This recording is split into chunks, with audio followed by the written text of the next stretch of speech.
Okay mga kasangkay, magbabalik na naman tayo. Mayroon na naman tayo ipapakita ko sa inyo. Itong aking vlog na araw na ito, papakita ko sa inyo ang aking mga security ngayon. Papakita ko ngayon kasi una-una, isa na itur ko na. So ngayon ito ang aking mga taga bantay sa aking lupain. Ayan, ito. O kumusta naman yung pagbabantay nyo sa aking lupain? Ito naman, okay naman po mga sir. At aalagaan na namin ang inyong lugar. At yun, malinis. At ang mga hayop mo ay talagang malulusog. Ayan. Yun lang ho. O, ito naman, sige, puntahan natin, lapitan natin ang isang kasama natin. Kasi yung ito na naman ang pangalawa natin ng isang security. O, kumusta naman yung pag-iikot mo dito sa aking lupain? Unang-una sa lahat, magandang umaga. Sir, eto, sinisecure talaga namin na walang nakakapasok ng mga masasamang loob, mga magnanakaw. Kaya lagi kaming alerto dito. Ayan. Ito, kung may narinig man kayo about do sa mga ito vlog lang. Ito namin sa aking kasama ko yung aking mga security.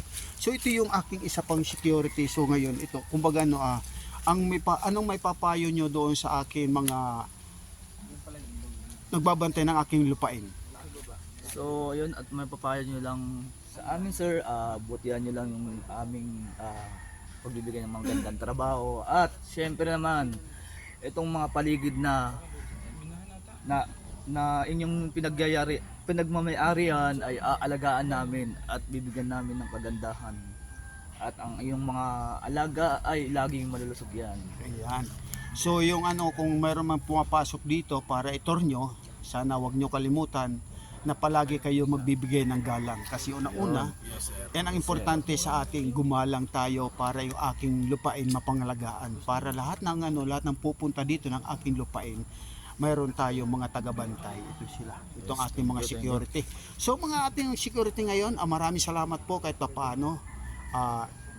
Nagbahagi din sila ng kanilang nalalaman dito sa aking lupain. So ngayon, sa araw na ito, maraming salamat po mga kasangkay. Huwag nyo kalimutan, nagsasabi, kung mabait ka, Big Samar, huwag kalimutan, i-follow, i-like, i-share. Kung mapapanood mo, bago tapusin, kailangan alamin mo kung anong pinag-usapan namin. Dito, nagtatapos ang aming kwento about dito sa aking lupain. Ang aking security, ang aking isang security, napakababait nila. So, maraming salamat sa inyong dalawa na yung pagtitiwala nyo sa aking boss. Yung boss. Maraming salamat po. Bye-bye.